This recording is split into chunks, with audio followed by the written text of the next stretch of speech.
A1 RGC যে বয় সে কিন্তু snow sports একজন প্লেয়ারকে করে দিয়েছে ডাউন এবং সেখান থেকে কিন্তু ফিনিশ বের করে নিচ্ছে সিজে বয়।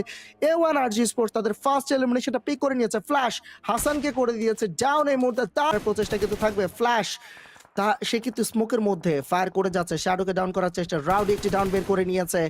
আরেকটা সাইডে কিন্তু ফাইট চলছে, hitman has been taken down. এই মুহূর্তে কিন্তু দেখা যাচ্ছে কালা তার উপরেই কিন্তু পুরো নজরটা রয়েছে। ফ্ল্যাশ তারা যদি ইউটিলিটিটা চার্জ করার ভালো সুযোগ তৈরি করতে পারতো তাহলে কিন্তু বেটার হতে পারতো, বাট দে নো যে এই ওরিয়া হয়ে উঠেছে।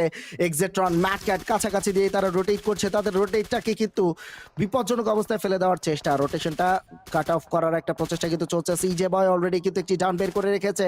জেনেসিস স্পোর্টস তারা কিন্তু প্লেয়ারের দিক থেকে বিপজ্জনক অবস্থায় পড়ে যাচ্ছে। সিজে বয় কামলেশকে ডাউন করে রেখেছিল, বাট ম্যাট ক্যাট কামলেশের সো ফার টপ 7 এ তাদেরকে আমরা অবস্থান করতে দেখতে পারছি। দ্যাট মিন্স বেশ ভালোই খেলা তারা উপহার দিয়েছে। A1 RG তারা কিন্তু এই ম্যাচটায় দুর্দান্তভাবে শুরু করে ফেলেছে already. Sinister and rowdy already কিন্তু একটা এলিমিনেশন পয়েন্ট এখানে সিকিউর করে ফেলেছে। সো ডেফিনেটলি পজিটিভ সাইন, এবং রাউডি আরও একটা প্লেয়ারকে ফিনিশ করবে এবং বলতে বসে দেখার চেষ্টা করব।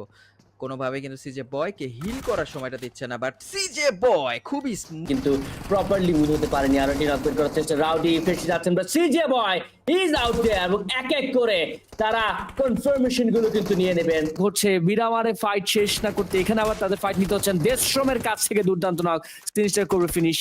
একে একে সমতা না, তাকে অনেকটাই কিন্তু ক্লিয়ার কাট মুভ দিতে দেখা যাচ্ছে না। এবার কিন্তু দেখা যাচ্ছে A1 স্পোর্টস সিজে বয়ের উপরে পুশটা চলে আসছে প্লেয়ারের সাইড থেকে এবং স্টেয়ার্সে কিন্তু সে অবস্থানটা নিয়েছে।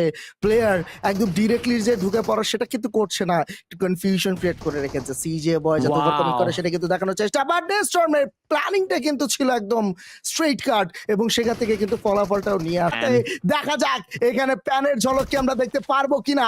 বাট শটগান নিয়ে রয়েছে প্লেয়ার। এবার কিন্তু সিনিস্টার যাচ্ছে, বাট সিনিস্টারকে ডাউন করে দিয়েছিল। ডেস্টর্মের কভার ফায়ারটা কিন্তু চলে আসলো, চমৎকার এন্ডিং কিন্তু ছিল। ফাইট নিতে চলে এসেছে টিম এক্সট্রিম ভোল্টেজের এগেইনস্টে, ডাউন বের করে নিয়েছে। একের পর এক কিন্তু এলিমিনেশন পিক করে যাচ্ছে A1 RG স্পোর্টস। সিনিস্টারের কাছে দুটি এবং ডেস্টর্মের কাছে কিন্তু তিনটি এলিমিনেশন পয়েন্ট চলে এসেছে এবং সিনিস্টার গ্রেনেড দিয়ে কিন্তু এলিমিনেশন তুলে নিয়েছে। অবশ্যই গ্রেনেড কিল তার কাছে আসবে।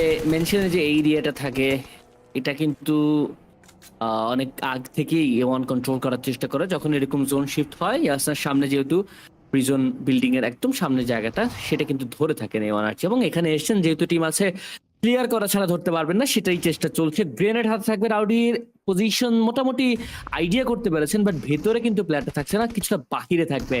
আবারও চেষ্টা করছেন পজিশন অ্যান্টিসিপেট করা, দুদিক থেকে আক্রমণ চলবে, কিছুই করার ছিল না স্টপনটের। তিনি আসলে থামাতে পারলেন না তার অপোনেন্টকে এবং আরো একটি কিল সিকিউর হতে চলেছে। যেই কিলটা ওভার কমিট করছে না কোনোভাবেই, ওভার অ্যাগ্রেস করছে না A1 RG স্পোর্টস। তাদের ফাইট হচ্ছে, সিজে বয় কি ডাউন বের করে নিয়েছে টিম এক্স, তাদের কিন্তু বিদায় জানিয়ে দেওয়া হলো। A1 RG স্পোর্টস লাস্ট ম্যাচে এসে কিন্তু